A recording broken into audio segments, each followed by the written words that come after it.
छत्रपतींच्या 12 किल्ल्यांचा रिव्हॅल्युएशन हे केलं, जागतिक वारसा यादीमध्ये समावेश केलेला आहे। आम्हाला सर्वांना अभिमान आहे की युनेस्कोच्या वर्ल्ड हेरिटेज लिस्टमध्ये शिवछत्रपतींचे आपण पाहतोय 12 किल्ले ह्याचा समावेश झालेला आहे। तसं पाहायला गेलं तर हे महाराजांचे गड किल्ले हे आपल्या महाराष्ट्राचं एक प्रतीक आहे आणि जागतिक स्तरावर जाणं मला वाटतं प्रत्येकाला अभिमानास्पद आहे। आता एवढंच आहे की आपण ह्या गडकिल्ल्यांचं संवर्धन नीट करणं गरजेचं आहे आणि जे काही कायद्यात तरतूद करून इथे संवर्धनासाठी जे काही लागेल ते मला वाटतं योग्य होणं गरजेचं आहे।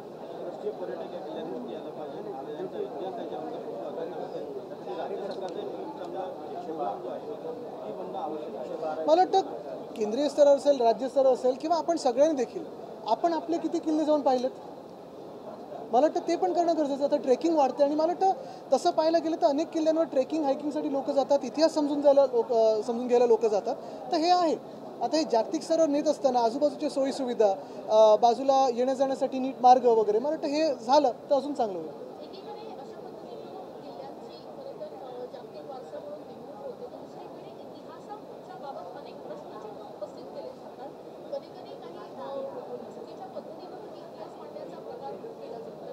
इतिहास परत लिहिण्याचाच प्रकार चालू आहे। माझं मत एवढंच आहे की जे सत्य आहे आणि जसं घडलं तसं झालं पाहिजे, दिसलं पाहिजे आणि लिहिलं पाहिजे।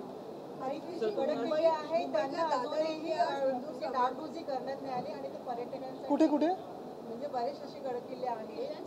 आहे ना, आता जसं मी पण जेव्हा पर्यटन मंत्री होतो अनेक ठिकाणी आम्ही फंड देण्याचा प्रयत्न केला, पण ह्याच्यात archaeological survey of India, state archaeological board, heritage board ह्या सगळ्यांची तुम्हाला माहिती आहे केवढे कायदे कानून आहेत। मला वाटतं कुठे ना कुठेतरी हे नीट करून कुठेतरी सुरळीत करून कसं डागडुजी करू शकतो ह्याच्यावर आपण लक्ष केंद्रित केलं पाहिजे। कारण ASIनी मला माहिती आहे कंबोडियामध्ये वगैरे पण जाऊन काम केलेलं आहे, तर रिस्टोरेशन ह्याच्यात थोडं आपण ह्याच्यावर फोकस करणं गरजेचं आहे।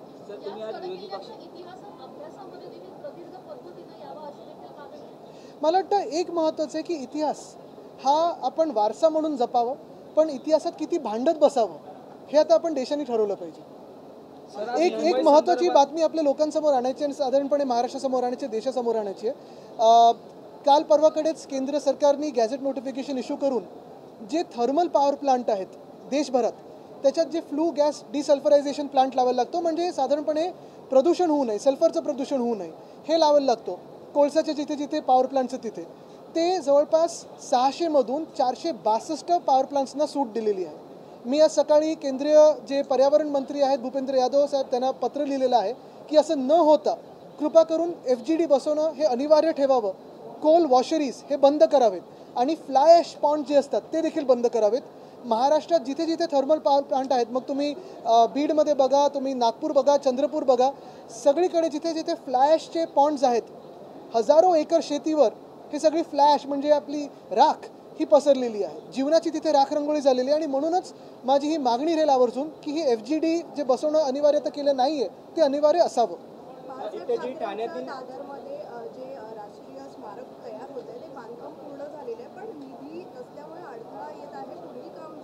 मला वाटतं त्याच्यावर आता चर्चा सुरू आहे, त्याच्यात काही शासनाचे देखील अधिकारी आहेत। पहिला टप्पा हा पूर्ण झालेला आहे, पुढच्या टप्प्यासाठी आता आम्ही जी काही बैठका करायच्या ते करत आहोत। फॉरवर्ड शॉर्ट लेगवरून विचारू नका ना सर, आज मुंबई संदर्भात तुम्ही अनेक प्रश्न आते ये होने के बाद मुंबई संदर्भात अनेक प्रश्न आपण सभागृहामध्ये उपस्थित केले, त्यामध्ये जर पाहायला गेलं तर विधान भवनाबाहेर एका कार्यकर्ता नव्हता, ऍक्टिव्हिस्ट होता, त्याच्या माध्यमातून कुठेतरी आंदोलन करण्यात आलं। हॉस्पिटल्स असतील आणि इतर काही गोष्टी असतील हॉस्पिटलमध्ये त्या कुठेतरी सुखसुविधा पूर्णपणे मी हे मागच्या वर्षी पण बोललो होतो, आत्ताच्या पण भाषणात हे केलं आहे। मी सरकारकडे विनंती केलेली आहे, मागणी केलेली आहे की हॉस्पिटलसाठी एक बैठक घ्यावी। आपल्याला आठवत असेल 2023 साली मी आणि अंबादास दानवेजी आम्ही नांदेड, छत्रपती संभाजीनगर आणि नागपूरच्या मेडिकल कॉलेजेसना जाऊन आलो होतो, तेव्हा बालकांचे मृत्यू होतात अशी सगळीकडे बातमी होती। आणि तसं पाहायला गेलं तर मग आपण नंतर राजकीय मंडळी जाऊन डीनना पकडतो, रेसिडेंट डॉक्टरना पकडतो, पण खरी जी कारणं आहेत मग त्याच्यात थोडेफार तुम्ही बघता कुठे औषधाचा पुरवठा नाही आहे, कुठे IV फ्लुइड गेले नाही आहेत, कुठे रक्तसाठा पूर्ण नाही आहे, काही काही ठिकाणी भिंत पडली आहे, लोक आत येतात, पोलिसांचं तिथे लक्ष नाही आहे किंवा कचरा कुंडी आहे, महानगरपालिका उचलत नाही आहे। एक संयुक्त बैठक जर लावली त्या शहराची आणि त्या मेडिकल कॉलेज किंवा हॉस्पिटलवाल्यांना बोलवून, तर मला वाटतं अनेकशे प्रश्न हे तिकडचे स्थानिक पातळीवर पालकमंत्री सोडवू शकतात। विरोधी पक्ष नेत्याचा प्रस्ताव मांडला आहे, अधिवेशन संपत आलंय, विरोधी नेता नाही हो. बघा पण एक महत्त्वाचं आहे की आजचं पण अधिवेशन आम्ही मध्यंतरी देशाचे जे मुख्य न्यायाधीश आहेत त्यांच्यासमोर आम्ही हा विषय मांडला होता, त्यांना अवगत केलं. त्यांनी अर्थात संविधानावर इथे आम्हाला सांगितलं, जे काही त्याच्या बारकाई आहेत संविधानाच्या ते सांगितल्या. आम्ही पण त्यांना अवगत केलं की ज्या संविधानाबद्दल आम्ही बोलत आहोत त्याच्यातलं एक संविधानिक पद विरोधी पक्ष नेता हे अजून ह्या अधिवेशनात देखील आणि मागच्या 3 अधिवेशनात दिलं नाही आहे.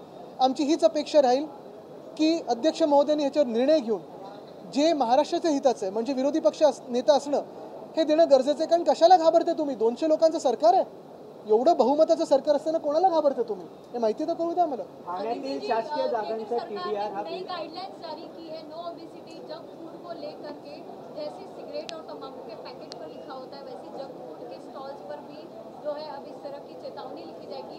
लेकिन क्या ये चेतावनी जो है और ये गाइडलाइंस जो है वो पिज्जा बर्गर वालों के लिए भी होगी? देखिए गरीब ये एक इसमें है कि आप किसको ओबेसिटी मानते हो, इसको साइंटिफिक एक कोई दायरे में बिठाते हैं. लेकिन जैसे ये गाइडलाइन है कि क्या खाए क्या नहीं खाए, ऐसे पहले भी कहा गया था ना खाता हूँ ना खाने देता हूँ. लेकिन यहाँ जो चड्डी बनियान गैंग है आपने तो देखा होगा, बाजू में बैग में पैसे भर भर के रखे हुए स्मोकिंग भी कर रहे हैं. तो इनको कोई चेतावनी है कि नहीं है? इन पे कोई कार्रवाई होगी कि नहीं होगी? तो पहने क्यों नहीं? पहने क्यों नहीं? और क्या कपड़ों पे गांधी जी का फोटो छपा हुआ था? आदित्य जी, इसमें ये है कि वड़ा पाव हो या फिर समोसा हो, जलेबी हो, ये जो ठेले वाले हैं या जो गरीब मजदूर मतलब जिस तरह के जो छोटे व्यापारी है या दुकानदार है उन पर बंदिश लगाई जाएगी या उनको जो है उनके ऊपर नजर रहेगी. लेकिन जो पिज़्ज़ा बर्गर या जो जंक फूड जो मिलते हैं उन पर क्या होगा? ये भी मेरी यही मान्यता है कि हर एक जो भी हम खाते हैं उसकी इन्फॉर्मेशन हो. कैलोरी क्या है उसमें, कितने किलो कैलोरी उसमें है, कितना % उसमें ऑयल है, कितना % फैट हो सकता है. लेकिन जो आप कह रहे हैं पिज्ज़ा बर्गर हो या फिर वड़ा पाव हो, भजी पाव हो, पाव भाजी हो, ये सारी चीज़ें जिसको जो पसंद है खा सकता है, लेकिन अपनी अपनी मात्रा में खाए. जैसे डॉक्टर कहता है, जैसे फैमिली कहती है वैसे खाए, एंजॉय करो. आपने आज केंद्रीय पर्यावरण मंत्री को भी मुझे तो ऐसे लगता है कि ये सरकार ने 2014 में कहा था कि लाइसेंस राज दूर करेंगे. अभी कितने लाइसेंसेस आ रहे हैं देखो. आपने केंद्रीय मंत्री को पत्र लिखा है, क्या आपकी मांग है? मैंने केंद्रीय मंत्री पर्यावरण भूपेंद्र यादव जी को खत लिखा है. उसमें यही कहा है कि जो उनकी अभी एक ऑर्डर आई थी पिछले 2 दिनों में, फ्लू गैस डीसल्फराइजेशन जो एक मैकेनिज्म होता है, FGD बोलते हैं उसे, वो चिमनी पे बिठाया जाता है जहाँ जहाँ थर्मल पावर प्लांट है, कोयले के प्लांट्स है. देश भर में लगभग 600 ऐसे प्लांट्स हैं, उसमें से 462 प्लांट्स को उसमें से एग्जेम्प्ट किया गया है. मेरी यही मांग है कि ऐसे एग्जेम्पशन ना दिए जाए. FGD ये बेसिक प्रदूषण को फाइट करने के लिए एक बहुत बड़ा जरिया है और वो ऐसे ही कायम रखे. उसी के साथ जहाँ जहाँ ऐश पॉन्ड है और कोल वॉशरीज है वो बंद किए जाए. मुंबई को लेकर भी आपने सारे सवाल उठाए थे आज. त्यांनी म्हटलंय की 1 वर्ष झालं एका केसच्या संदर्भात अजून समितीचा अहवाल आला नाही, तो का आला नाही? मला वाटतं धर्मांध हे कायदा ठीक आहे, पक्ष बदलण्याच्या कायद्यामध्ये त्याच्या बदल चालू आहेत, त्याच्यात आमचा पण निकाल आता येईल असं वाटायला लागलेलं आहे. न्याय कधी ना कधीतरी आता मिळेल असं वाटायला लागलेलं आहे. आणि मग हे सगळे जे बदल होत आहेत, पक्ष बदल, पोस्टर बदल, होर्डिंग बदल, कपडे बदल, हे आपल्याला कळेल. आणि तुम्ही मला सांगा, आत्ता भाजपचं 11 वर्ष केंद्रात सरकार आहे, 9.5 वर्ष महाराष्ट्रात सरकार आहे. आपण बोलतो हिंदुत्ववादी सरकार आहे आणि तरी हिंदू खतरे में.